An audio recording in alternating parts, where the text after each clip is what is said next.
নমস্কাৰ মোৰ বুলুছ kitchen recipe চেনেলটোলৈ সকলোকে স্বাগতম জনালো। আজি আৰু এটা বস্তু আপোনালোকক দেখুৱাম। ফ্লিপকাৰ্টৰ পৰা অৰ্ডাৰ কৰি আনিছিলোঁ। এইটো খুব ধুনীয়া কামৰ বস্তু। এইটো খুব ধুনীয়া ষ্টিলৰ কেৰাহী হয়।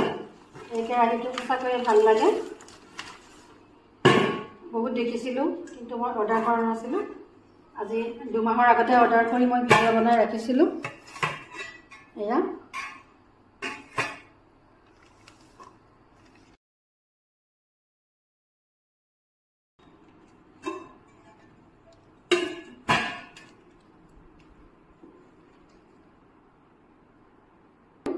দেখিবলৈও ভাল লাগে আৰু এয়া চাওকচোন খুব ধুনীয়া লাগিছে। ইয়াক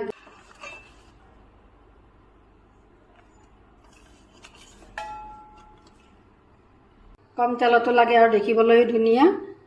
যদি আপোনালোকক লাগে মই লিংকটো দি দিম ডেছক্ৰিপশ্যনত, আৰু ভাল লাগিলে শ্বেয়াৰ কৰিব, কমেণ্ট কৰি জনাবলৈ নাপাহৰিব। কেৰাহীটো মই খুব ধুনীয়াকৈ ধুই ল'লোঁ আৰু শুকাই ল'লোঁ। এয়া মই কঁঠালৰ মুচি বনালোঁ। চাওকচোন কম তলতে হৈছে। ধন্যবাদ।